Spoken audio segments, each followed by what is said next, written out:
역사 속 수많은 왕들 가운데 과연 가장 비극적인 운명을 걸었던 이는 누구일까요? 어쩌면 그는 왕좌를 원하지 않았지만 거스를 수 없는 숙명처럼 그 자리에 올라 천년 왕조의 마지막 순간을 홀로 지켜봐야 했던 한 남자일지도 모릅니다. 오늘 우리가 이야기할 인물은 바로 고려의 마지막 왕, 공양왕입니다. 그는 과연 그저 무능하고 나약한 허수아비 군주였을까요? 아니면 거대한 역사의 물결 앞에서 고뇌하며 버텨내려 했던 한 인간이었을까요? 우리는 흔히 만국의 군주를 역사 속 패배자로 치부하곤 합니다. 하지만 그의 마지막 선택과 깊은 고뇌를 자세히 들여다보면 단순한 역사적 평가를 넘어서는 인간적인 비극과 마주하게 될 겁니다. 그의 이야기는 단지 빛바랜 과거의 기록이 아니라 거대한 힘 앞에 선 한 개인의 무력감과 필사적인 저항, 그리고 결국 순응할 수밖에 없었던 인간 내면의 깊은 그림자를 따라가게 할 것입니다. 고려의 황혼기는 그야말로 거대한 폭풍이 몰아치던 시기였습니다. 위태로운 왕실은 권력 다툼으로 휘청거렸고 백성들의 삶은 끝없는 전랑과 수탈로 피폐해져 갔죠. 이런 혼란 속에서 당시의 권력을 쥐고 있던 신진사대부와 새로운 군사 세력의 중심에 있던 이성계 장군은 자신들의 입맛에 맞는 새로운 왕을 찾고 있었습니다. 바로 그들이 선택한 인물이 종친인 왕요, 즉 훗날의 공양왕이었죠. 그의 즉위는 결코 축복받은 시작이 아니었습니다. 오히려 고려의 운명이 결정되는 불길한 서막과도 같았습니다. 당시 조정은 이미 2명의 왕을 폐위시키는 전례 없는 혼란을 겪은 참이었습니다. 우왕과 그의 아들 창왕은 역사의 뒤안길로 비참하게 사라졌고 개경에 거리는 불안과 소문으로 가득했죠. 사람들은 다음에 누가 왕이 될지 그리고 그 왕이 과연 이 혼란을 잠재울 수 있을지 의문을 품었습니다. 이런 상황에서 이성계와 신진사대부 세력은 자신들의 뜻대로 국정을 운영할 수 있는 인물이 필요했습니다. 공양왕은 어쩌면 권력의 정점에 오르고 싶지 않았던 인물이었을지도 모릅니다. 하지만 그는 거절할 수 없는 제안 앞에 놓였습니다. 왕족으로서의 의무와 거대한 세력의 압박 속에서 그는 불안한 표정으로 왕위에 오를 수밖에 없었죠. 용상에 앉은 그의 눈빛에는 기쁨보다는 깊은 회의감과 두려움이 서려 있었을 겁니다. 그의 즉위식은 화려함보다는 어딘가 모르게 싸늘하고 위태로운 분위기 속에서 치러졌을 겁니다. 이성계 장군과 정두점 같은 신진 사대부들의 시선은 그를 향해 있었지만 그것은 충성의 시선이라기보다는 마치 꼭 누각실을 조종하려는 듯한 차가운 계산이 담겨 있었을 테니까요. 그렇게 공양왕은 고려의 23번째 왕이자 동시에 마지막 왕이 되는 운명을 받아들였습니다. 그는 스스로 왕관을 쓴 것이 아니라 거대한 역사의 파도에 밀려 그 자리에 앉게 된 것이었죠. 그의 앞에는 찬란한 미래가 아닌 기울어가는 왕조의 비극적인 종말이 기다리고 있었습니다. 과연 그는 이 거대한 흐름을 거스를 수 있었을까요? 아니면 그저 역사의 흐름에 몸을 맡길 수밖에 없었던 걸까요? 그의 이야기는 이제 막 시작되었을 뿐입니다. 왕위에 오른 공양왕의 현실은 그가 기대했던 것과는 너무나 달랐을 겁니다. 용상에 앉았지만 그의 권력은 마치 허수아비의 그것과 같았죠. 이성계 장군을 필두로 한 신진사대부 세력은 그를 앞세워 고려의 오랜 체제를 뿌리부터 뒤흔들기 시작했습니다. 공양왕의 즉위는 사실상 고려가 새로운 시대를 맞이하기 위한 도구에 불과했던 셈이죠. 어쩌면 그는 왕관의 무게보다 그 왕관 뒤에 숨겨진 차가운 권력의 칼날을 더 선명하게 느꼈을지도 모릅니다. 조정은 더 이상 왕의 뜻대로 움직이는 곳이 아니었습니다. 위화도 회군으로 이미 막강한 군사적 실권을 장악한 이성계 세력은 이제 경제적 기반마저 장악하려 들었죠. 그들은 가전법이라는 이름으로 토지 제도를 개혁하며 기존 권문세족의 막대한 토지를 몰수하고 새로운 세력에게 분배했습니다.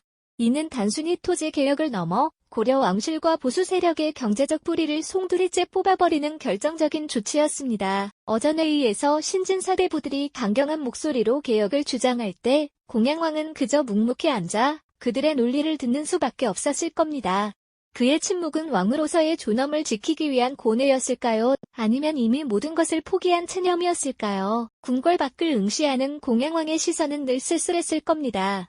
그는 자신이 왕좌에 앉아있지만 실제로는 거대한 파도에 휩쓸리는 작은 배와 같다는 것을 절감했을 테니까요. 그에게 남은 것은 오직 고려라는 천년 왕조의 마지막을 지켜봐야 하는 비극적인 운명뿐인 듯했죠. 그러나 그 절망 속에서도 고려의 마지막 불꽃을 지키려는 충신이 있었으니 바로 포은 정몽주였습니다.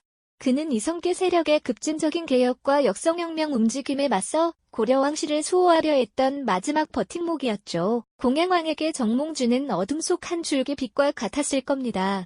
고려를 지키려는 왕의 미약한 의지와 충신 정몽주의 굳건한 충정은 비밀스러운 연대를 형성했습니다.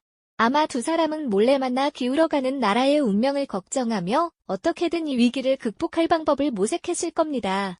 그들의 만남에는 희망과 불안이 교차하는 미묘한 공기가 흘렀을 테죠. 그러나 이성계 세력은 정몽주를 그대로 둘 리 없었습니다. 그들은 정몽주가 고려를 수호하려는 의지를 꺾지 않는 한 새로운 시대의 문을 열 수 없다는 것을 잘 알고 있었으니까요. 결국 비극적인 순간이 찾아오고 맙니다. 핏빛으로 물든 선주교는 고려의 마지막 충신 정몽주의 죽음을 알리는 잔혹한 증거가 되었죠. 이방원의 철퇴에 쓰러진 정몽주의 시신 앞에서 공양왕은 어떤 심정이었을까요? 아마 그는 자신이 할 수 있는 것이 아무것도 없다는 뼈아픈 절망감에 무너졌을 겁니다. 자신의 마지막 희망이자 버팀목이었던 정몽주의 죽음은 공양왕에게 이루 말할 수 없는 충격과 비통함을 안겨주었을 겁니다. 궁궐을 뒤덮는 어둠처럼 고려의 미래 또한 암흑 속으로 침잠해가는 듯했죠. 정몽주의 피는 단순한 한 개인의 죽음이 아니었습니다. 그것은 고려 왕조의 마지막 희망이 완전히 사라졌음을 알리는 슬픈 신호탄이었으니까요. 정몽주의 피가 마르기도 전 고려는 걷잡을 수 없는 경랑 속으로 빨려 들어갔습니다. 마지막 보루였던 정몽주마저 사라지자 이성계 세력의 앞을 가로막을 것은 더 이상 아무것도 없었죠. 마치 둑이 무너진 강물처럼 새로운 시대의 흐름은 거침없이 고려를 향해 밀려들었습니다. 왕이 되고 싶지 않았던 공양왕은 이제 그저 거대한 파도 앞에서 무력하게 떠밀려가는 작은 배와 같았을 겁니다. 그에게 남은 것은 비극적인 종말을 지켜봐야 하는 고통뿐이었으니까요. 결국 역사의 수레바퀴는 잔인하게도 공양왕을 짓밟고 지나갔습니다. 정몽주가 제거된 지 불과 몇 달 만에 이성계는 고려의 마지막 남은 숨통마저 끊어놓으려는 움직임을 본격화했죠. 명분은 이미 충분했습니다.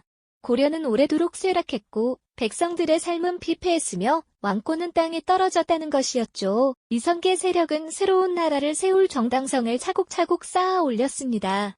그리고 그 정당성의 정점에는 고려의 폐위가 놓여 있었으니 이는 돌이킬 수 없는 운명의 수순이었을까요? 1392년 마침내 운명의 날이 찾아왔습니다. 왕위에 오른 지 4년 만에 공양왕은 자신이 원치 않았던 그 자리에서 끌려 내려와야 했습니다. 용상은 더 이상 그의 것이 아니었습니다. 화려했던 왕의 의복은 벗겨지고 초라한 평민의 옷으로 갈아입혀졌죠. 한때 고려의 상징이었던 왕은 이제 아무런 힘도 없는 한낱 인간으로 전락하고 말았습니다. 궁궐은 더 이상 그의 집이 아니었고 백성들은 더 이상 그의 백성이 아니었습니다. 그저 허망한 눈빛으로 모든 것이 무너져 내리는 광경을 지켜볼 수밖에 없었을 겁니다. 동시에 새로운 시대의 서막이 화려하게 열렸습니다. 폐위된 공양왕이 궁궐을 떠나 유백일에 오르는 그 순간 한쪽에서는 이성계가 조선의 태조로 즉위하는 웅장한 의식이 거행되고 있었죠. 백성들의 환호와 함께 새로운 왕조의 탄생을 알리는 징소리가 울려 퍼졌을 겁니다. 한쪽에서는 천년 왕조의 쓸쓸한 몰락을, 다른 한쪽에서는 새로운 500년 왕조의 찬란한 시작을 알리는 극명한 대비가 펼쳐진 것이죠. 이토록 잔인한 역사의 아이러니가 또 있을까요? 공양왕의 유백일은 그야말로 비참함 그 자체였습니다. 한때 모든 것을 가졌던 왕이었지만 이제는 아무것도 남지 않은 채 쓸쓸히 정처 없는 길을 떠나야 했으니까요. 궁궐의 화려함은 사라지고 차가운 바람만이 그의 낡은 옷깃을 스쳐 지나갔겠죠. 그가 지나간 길 위에는 고려 500년의 역사가 먼지처럼 흩날리는 듯했을 겁니다. 강원도 원주 그리고 삼척을 거쳐 끝내 고성으로 향하는 그의 발걸음은 단순히 물리적인 이동이 아니었습니다. 그것은 고려의 마지막 숨결이 서서히 꺼져가는 고통스러운 여정이었죠. 유배지에서의 삶은 이루 말할 수 없는 고독과 체념의 연속이었을 겁니다. 한때 왕으로서 백성들을 다스렸던 그는 이제 좁은 공간에 갇혀 자신의 무력함을 곱씹어야 했습니다. 창밖으로 보이는 쓸쓸한 풍경은 마치 자신이 걸어왔던 삶의 마지막 페이지를 보여주는 듯했을 테죠. 고려의 쇠락한 궁궐은 더 이상 왕을 기다리지 않았고 그의 이름은 서서히 사람들의 기억 속에서 잊혀져 갔습니다. 고려 500년 역사는 그렇게 한 왕의 비극적인 최후와 함께 영원히 막을 내렸습니다. 모든 것이 허무하게 사라져버린 순간이었죠. 그 순간 고려는 더 이상 존재하지 않았습니다. 정몽주가 선지교에서 비극적으로 세상을 떠난 뒤 이성계 세력은 그 누구도 막을 수 없는 거대한 파도처럼 고려의 모든 것을 집어삼켰죠. 왕위에 앉아있던 공양왕은 그저 이 파도에 휩쓸리는 한 조각 배에 불과했습니다. 충신 정몽주를 잃은 그는 이제 어떤 저항도 할 수 없었을 겁니다. 그의 심정은 깊은 절망과 체념으로 가득 차 있었을 테죠. 자신이 맡고자 했던 천년 왕조의 몰락이 눈앞에서 펼쳐지는 무력감은 실로 헤아릴 수 없을 만큼 컸을 겁니다. 이성계는 더 이상 망설이지 않았습니다. 1392년 마침내 그는 고려의 왕위를 폐하고 새로운 나라 조선을 건국했죠. 수많은 백성의 환호 속에서 새 시대가 열리는 순간 공양왕은 용상에서 끌어내려지는 비참한 운명을 맞이했습니다. 왕으로서의 마지막 존엄마저 허락되지 않은 채 초라한 죄인의 신분으로 전락하고 말았어요. 화려했던 궁궐을 등지고 낯선 길을 떠나야 했던 그의 발걸음은 무거웠을 겁니다. 한때는 나라의 운명을 짊어졌던 왕이었지만 이제는 그저 역사의 뒤안길로 쓸쓸히 사라져야 하는 한 인간일 뿐이었죠. 그의 유래길은 쓸쓸함 그 자체였습니다. 강원도 삼척 그리고 고성으로 마지막으로는 전라도 순천까지 정처 없이 떠도는 신세가 되었죠. 창밖 풍경은 더 이상 찬란했던 고려의 모습이 아니었습니다. 그저 쓰러져가는 한 왕조의 잔해처럼 모든 것이 빛을 잃어가는 듯했죠. 사람들의 기억 속에서 그의 이름은 점점 희미해져 갔고 그가 살아온 삶의 의미조차 퇴색되어가는 듯했습니다. 고려의 500년 역사는 공양왕의 비극적인 최후와 함께 완전히 막을 내렸습니다. 이처럼 공양왕의 이야기는 단순히 고려의 종말을 알리는 기록에 그치지 않습니다. 그것은 거대한 시대의 흐름 앞에서 한 개인이 감당해야 했던 어마어마한 무게, 그리고 자신이 원하지 않았던 운명 속에서 고뇌했던 한 인간의 깊은 고독을 생생하게 보여주고 있죠. 왕이 되고 싶지 않았지만 왕이 되어야 했던 그의 삶은 우리에게 많은 질문을 던집니다.